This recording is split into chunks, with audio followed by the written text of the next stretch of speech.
शब्द विचार में आगे का भाग आप लोग को पढ़ाएंगे। शब्द विचार ध्यान देंगे। इसमें आप लोग को पहले हम बता चुके हैं, इसके विभिन्न आधारों पर जो भाग किए गए, जिसे आप भेद कहते हैं, वो तो हमने अब तक आप लोग को बताया था रचना के आधार पर। उसके बाद अर्थ के आधार पर भी हम आप लोग को बता चुके हैं। अर्थ के आधार पर सार्थक और निरर्थक जिसकी परिभाषा हमने लिखवा दी थी, उसके एक और सार्थक के भी एक भेद की परिभाषा हमने लिखाई, अर्थात उपभेद की। तो ध्यान देंगे, आपको हम उसमें लिखवाए पढ़ाना था एकार्थक, अनेकार्थक, समानार्थक और विपरीतार्थक, जिसमें हम आपको एकार्थक बता चुके हैं। अब हम आपको बताने जा रहे हैं अनेकार्थक शब्द। दूसरा ध्यान देंगे,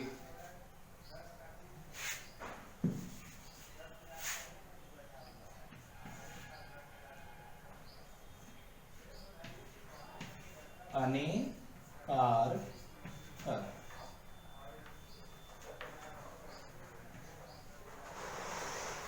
अनेकार्थक शब्द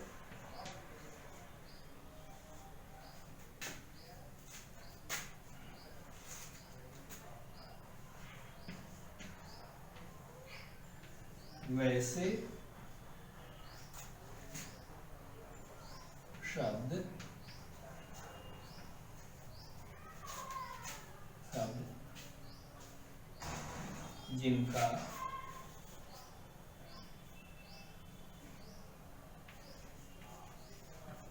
जिनका रूप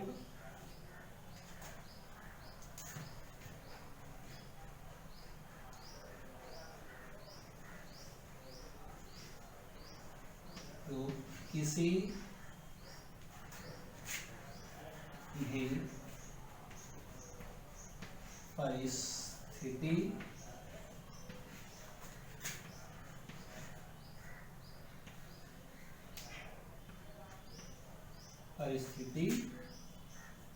में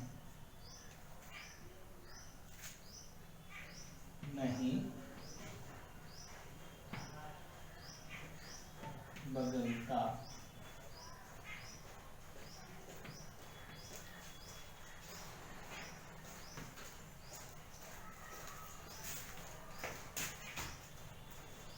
परंतु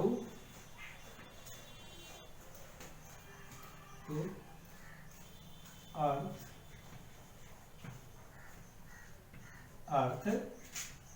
में परिवर्तन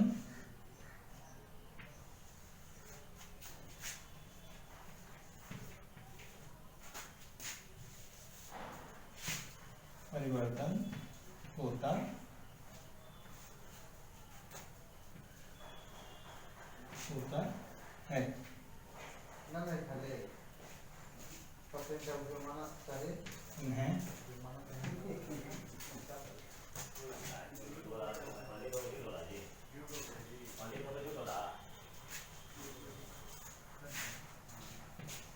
अनेकार्थक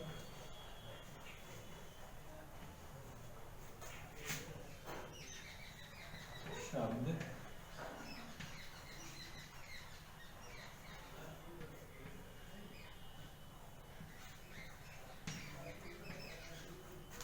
कहते हैं।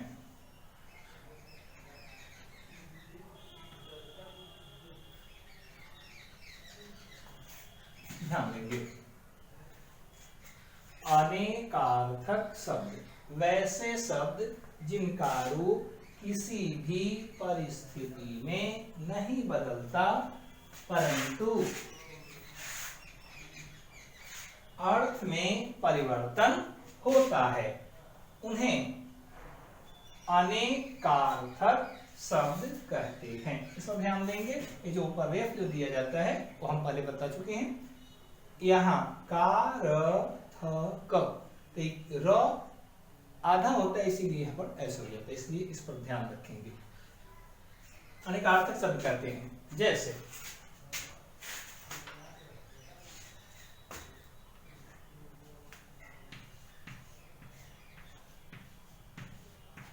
जैसे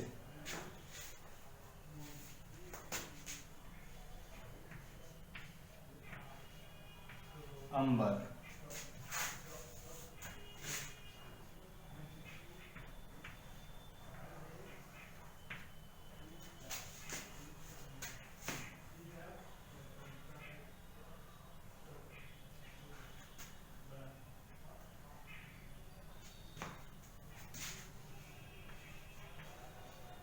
कनक, अंक,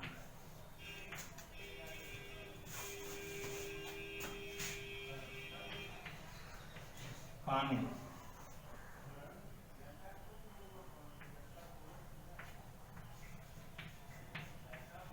आम,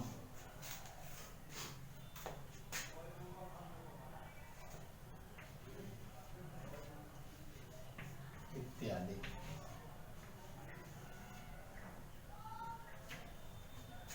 ध्यान देंगे विद्यार्थी, इनका हम जब प्रयोग करेंगे तब हमें इसके बारे में अच्छी तरह से पता चलेगा। ये जो है एक नहीं, दो, दो नहीं, तीन, तीन नहीं, चार, यानी कहा नहीं जा सकता है यूं ही देखकर कि इनके कितने अर्थ होते हैं। अर्थात तो क्या जानते नहीं या समझते नहीं या कोई और बात है? नहीं, सबसे पहली बात, क्योंकि ऐसे देखने से सामान्य जो हर हमेशा परिचित जो शब्द, परिचित जो अर्थ हैं वही तत्काल आता है और इसलिए उसको हम उसी रूप में देखते हैं। लेकिन जब प्रयोग करते हैं तो विशेष परिस्थितियों में ये अपने अपने अर्थ बदल देते हैं। ध्यान रहे, ये अर्थ तो बदलते हैं लेकिन अपना रूप नहीं बदलते। यदि उसमें लिखा हुआ जो रहेगा वही होगा, दूसरा कुछ नहीं होगा। इसका हम उदाहरण इस रूप में देख सकते हैं। इस उदाहरण से आप समझ लेंगे। जैसे आम शब्द को लेंगे और आम शब्द से हम वाक्य निर्माण करेंगे, यानी इसकी पहचान के लिए आप वाक्य निर्माण कीजिए और वाक्य निर्माण करने के क्रम में जो आए तब समझ में आएगा कि इसका क्या अर्थ है। पहले देख लेंगे, उसके बाद हम इसे विशेष रूप से समझाएंगे।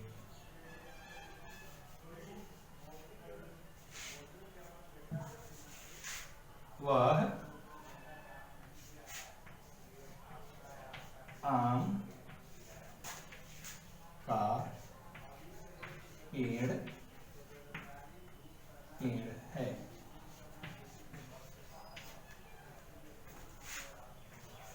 यह आम आदमी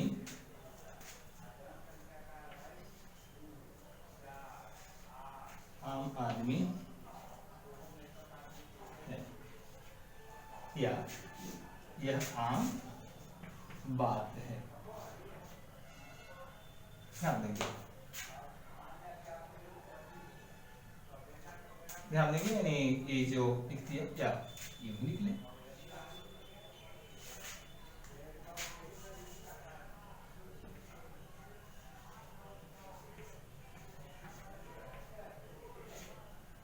आज आम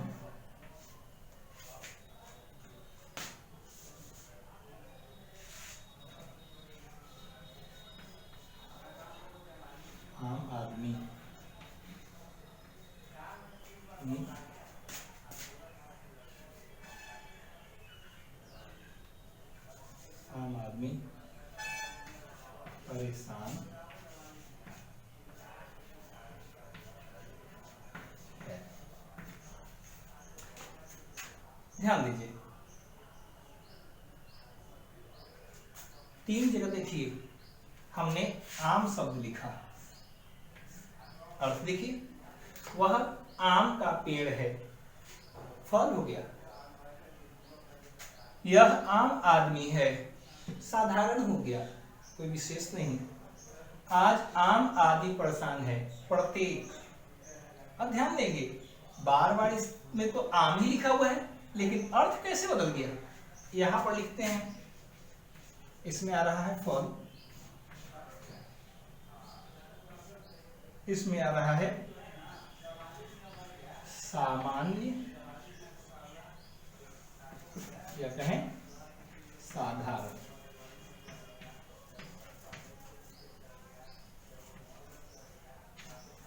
इसमें देखें तो हो जाता है प्रत्येक।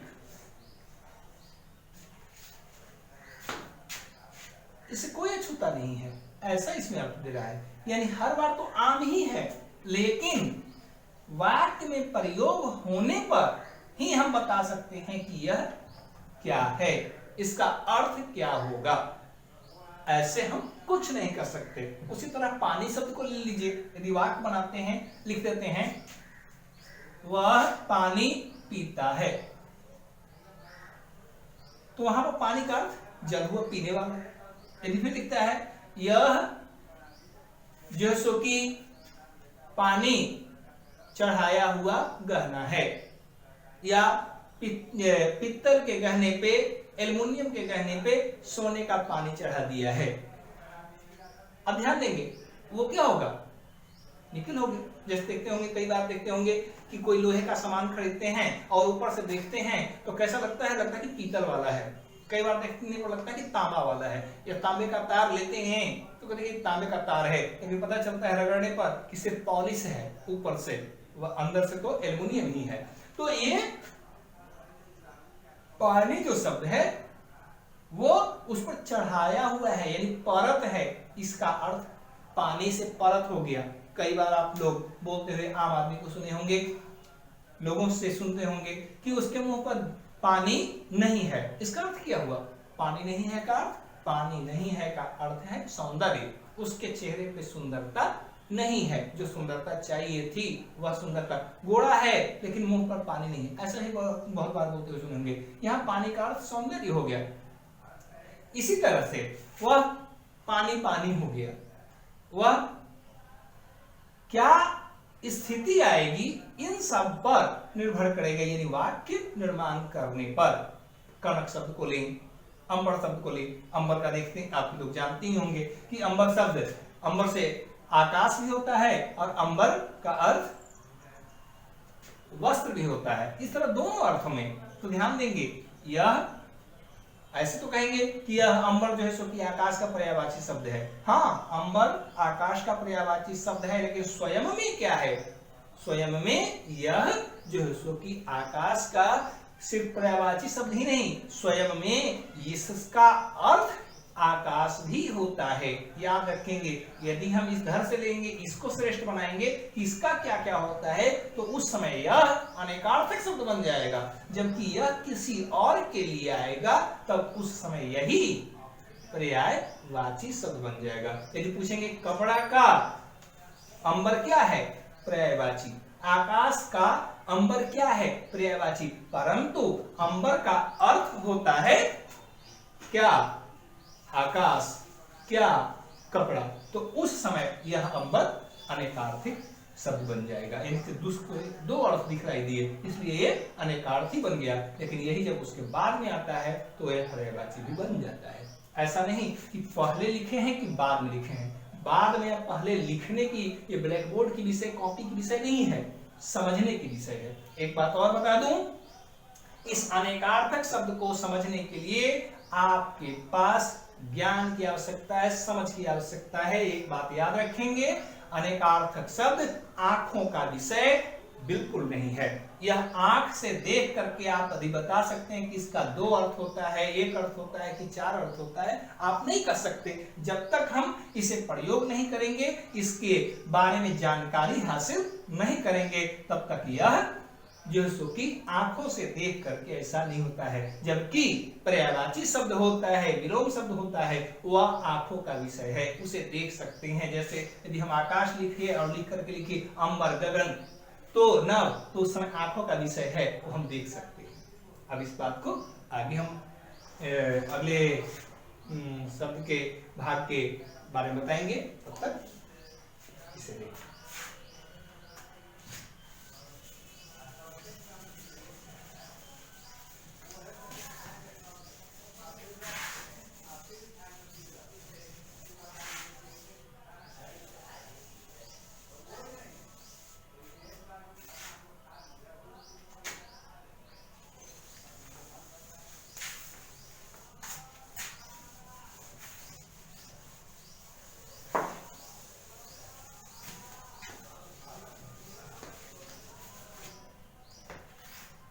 तीसरा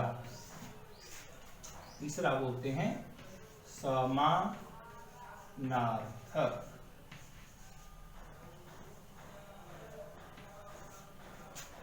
समानार्थक या पर्यायवाची।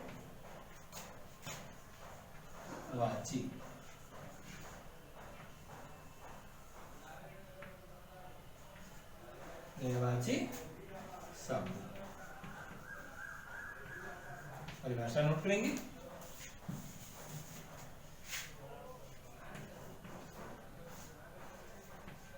वैसे शब्द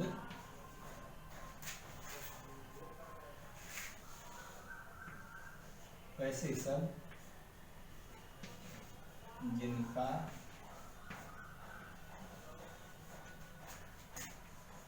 रूप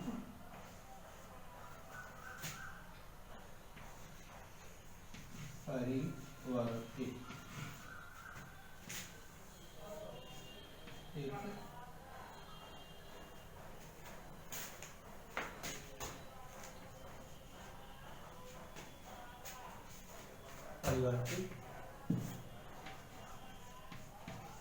होता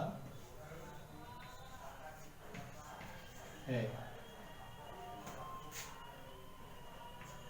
परंतु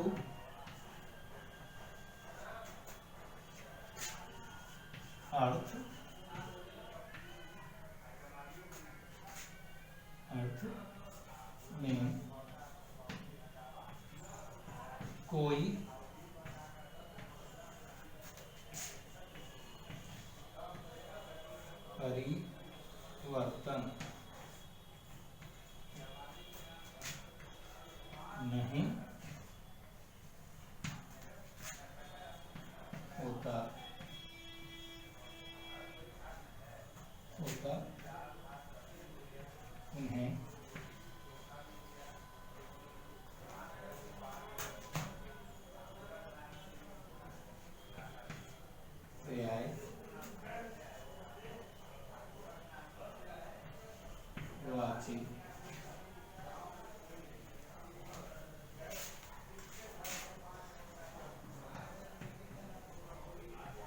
शब्द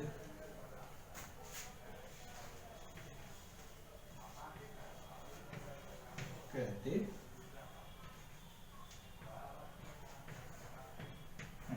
ध्यान देंगे विद्यार्थी, हमने एक ही शब्द लिखा, समानार्थक नहीं लिखा तो उसे आप घबराएंगे नहीं, किसी एक को भी लिखा जा सकता है, इसे संदेह में आप न पड़ेंगे। कृष्ण ध्यान देंगे। समानार्थक, समान अर्थक, समान अर्थ को देने वाला, पर्यायवाची वही उसी का दूसरा स्वरूप। वैसे शब्द जिनका रूप परिवर्तित होता है परंतु अर्थ में कोई परिवर्तन नहीं होता उन्हें पर्यायवाची शब्द कहते हैं। जैसे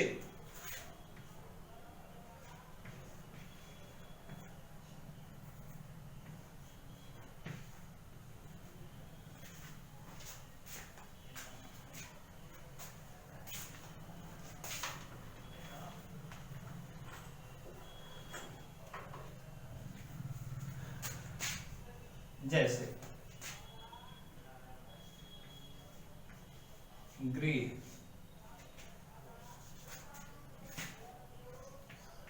गगन,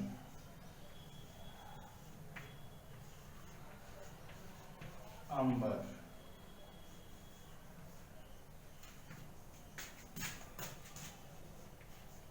आलय,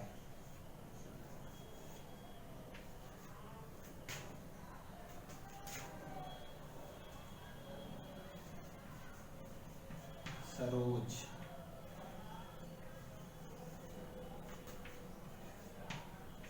पंकज,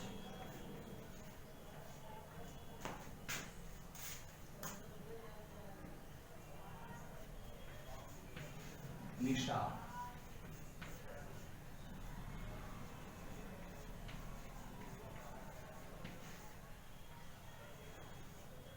इत्यादि। ध्यान देंगे जो शब्द आपके सामने प्रस्तुत हैं उन पर ध्यान देंगे। ये सारे के सारे शब्द रूप में बदले हुए हैं, परंतु इनका जो अर्थ होता है वो निश्चित है। जैसे घर का एक, इसका अर्थ, आकाश, दोनों का अर्थ, आलय, घर का अर्थ, सरोज और पंकज, कमल का अर्थ, निशा अर्थात रात्रि। ये सब किसी के बदले हुए स्वरूप है, उसका बदला हुआ रूप है। ये अर्थ यदि देखें तो सबका एक ही अर्थ है। जैसे सरोज और पंकज का अर्थ कमल ही होगा, यानी सरोज कहें या पंकज कहें, दोनों का अर्थ कमल होगा। निशा कहें, रात्रि कहें, रात होती है।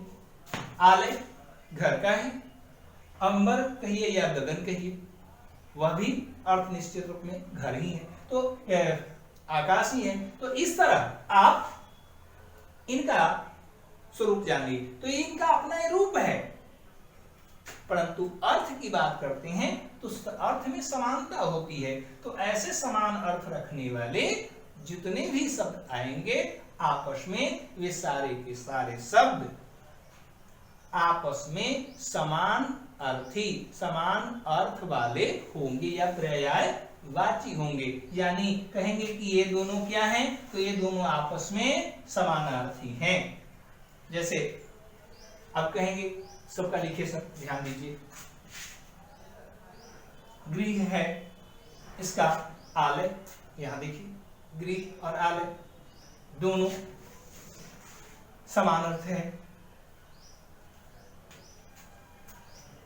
इसी को रख लें तो रजनी भी लिख सकते हैं। ये दोनों क्या हैं, आपस में समान हैं। ये दोनों आपस में समान हैं, ये दोनों आपस में समान हैं। और इस तरह इसका अर्थ घर होता है, आकाश का, तो आपस में समान हो, जिससे भी हो उसका अर्थ वही जाता है। जैसे ये कोई जरूरी नहीं कि ये दो ही हैं, और भी इनकी संख्या है, और भी अलग अलग विद्वान अपने अपने शब्द निर्माण किए गए, और इस तरह वो बहुत सारे शब्द आते हैं। इनकी कोई निश्चित सीमा नहीं है। अगर हम कहें कि इसके कितने हैं, नहीं कर सकते, इसके कितने हैं, नहीं कर सकते। जिसको जितना ध्यान है, जिसको जितनी यादाश्त है, जिसको जितना परिचय है, जिसने जितना अध्ययन किया है, उसके हिसाब से उसकी उतनी जानकारी है। अगर तो कोई कहे कि इसका निश्चित है, इससे ज्यादा नहीं होता है, तो एक बात ध्यान में रखेंगे, एक गलत बात है। एक गलत बात है कि इसका इतना निश्चित है। हो सकता है आप सोचते होंगे कि इसका 10 होता है, हो सकता है 9 ही होगा, हो सकता है 12 हो सकता है। इसलिए ये इस बात पर आप तर्क न करें। ये तर्क का विषय नहीं है कि इसकी संख्या कितनी है। अध्ययन के आधार पर इनकी संख्या आप जान सकते हैं। जितना अधिक अध्ययन करेंगे उतनी अधिक इनकी जानकारी मिलेगी, और उस तरह उनका पर्यायवाची के रूप में ये प्रयोग किए जाते हैं। कई बार अनेकार्थक जो भी बता रहे थे कि अंबर खुद अनेकार्थक भी है, और यहाँ देखिए ये पर्यायवाची भी हो गया। इसलिए इसमें संदेह करने की जरूरत नहीं कि अंबर अनेकार्थी है या पर्यायवाची है। तो इस तरह की कई दुविधाएं आती है।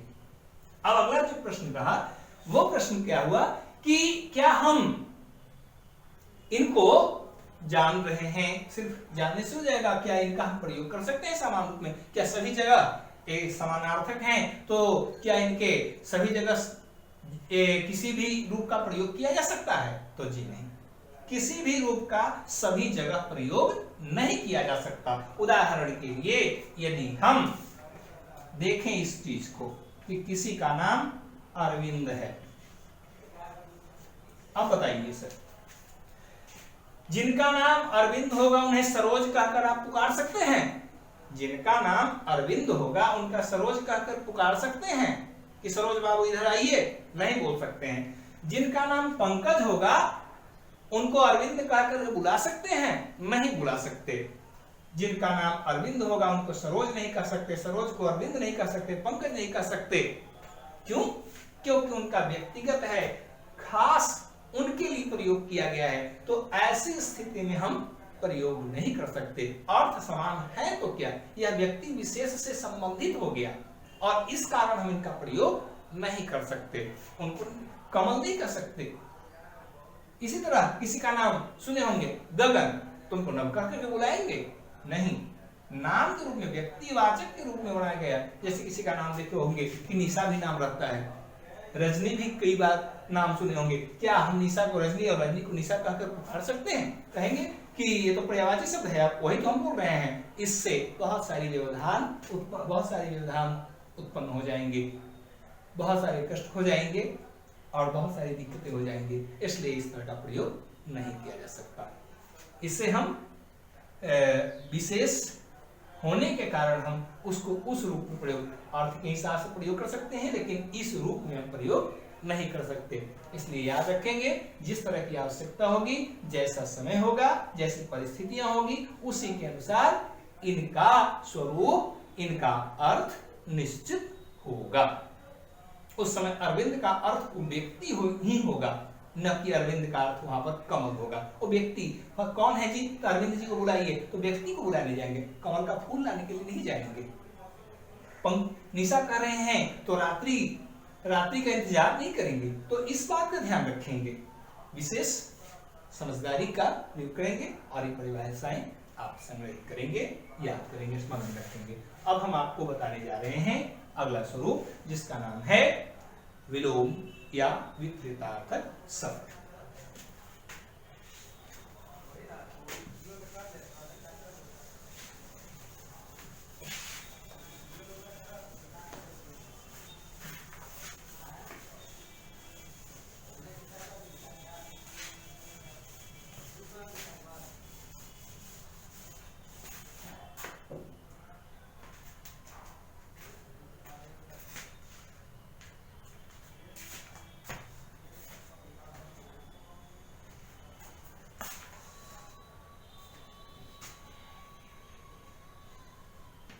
अगला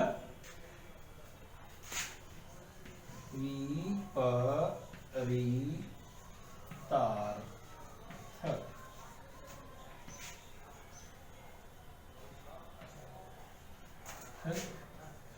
या विलोम।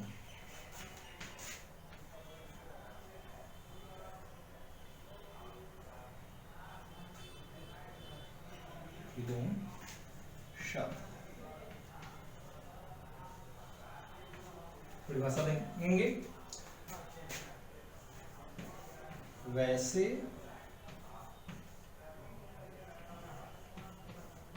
शब्द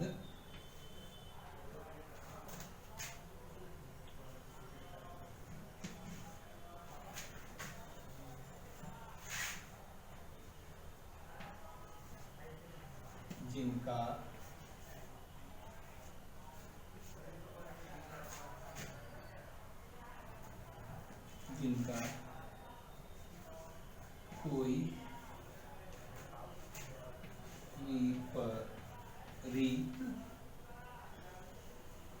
विपरीत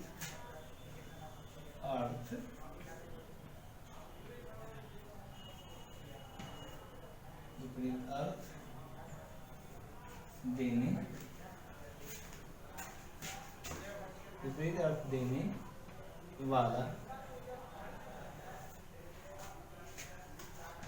शब्द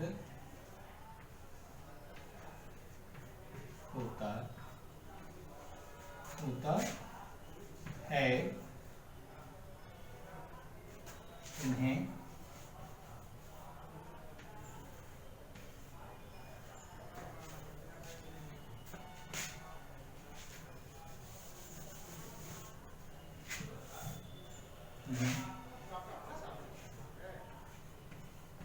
विपरीतार्थक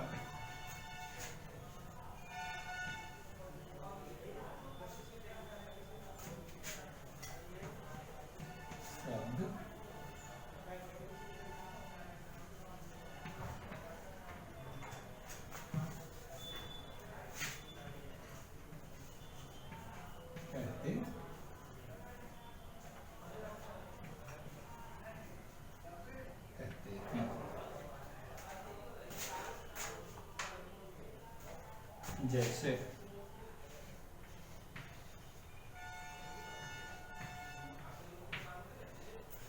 जैसे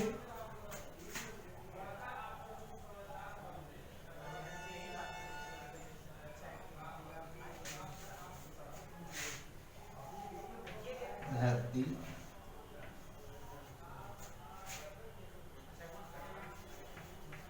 आकाश,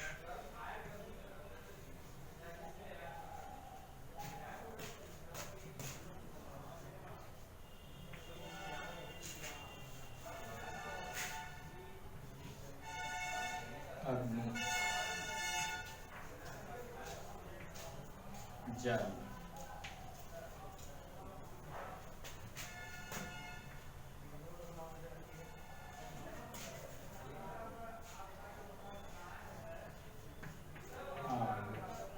आग, पानी,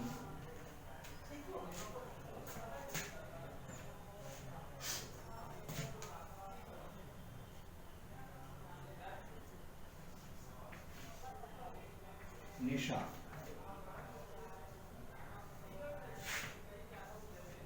उषा,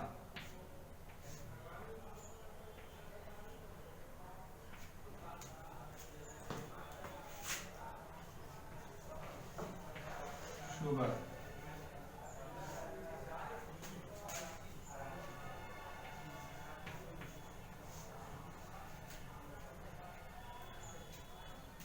शाम,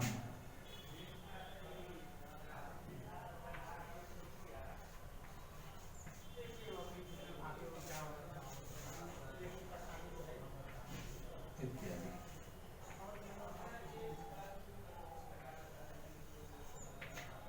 ध्यान देंगे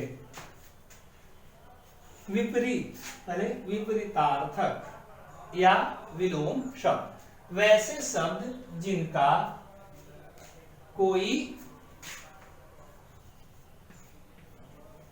विपरीत अर्थ देने वाला शब्द,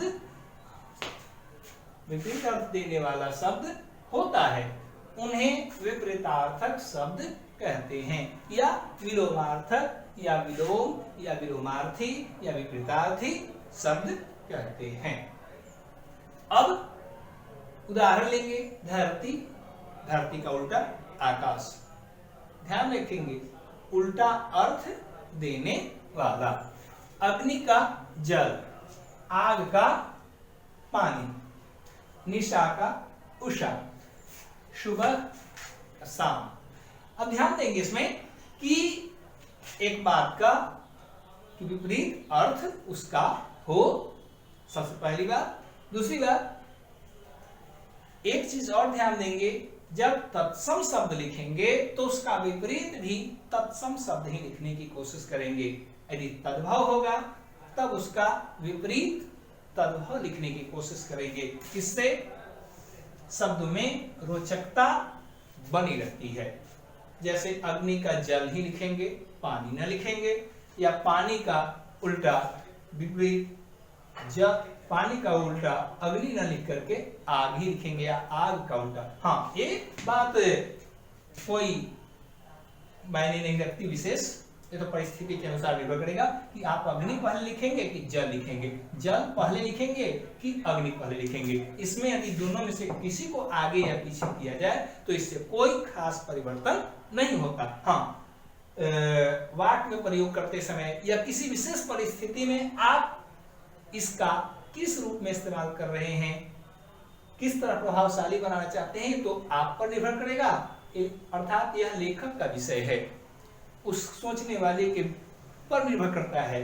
अर्थ में या इसमें स्वरूप में कोई परिवर्तन नहीं होता। इस पर कोई प्रतिबंध भी नहीं है कि इसको आगे लिखेंगे या पीछे लिखेंगे। इन सारी चीजों का ध्यान अवश्य रखेंगे और इन्हें अच्छी तरह से पढ़ेंगे।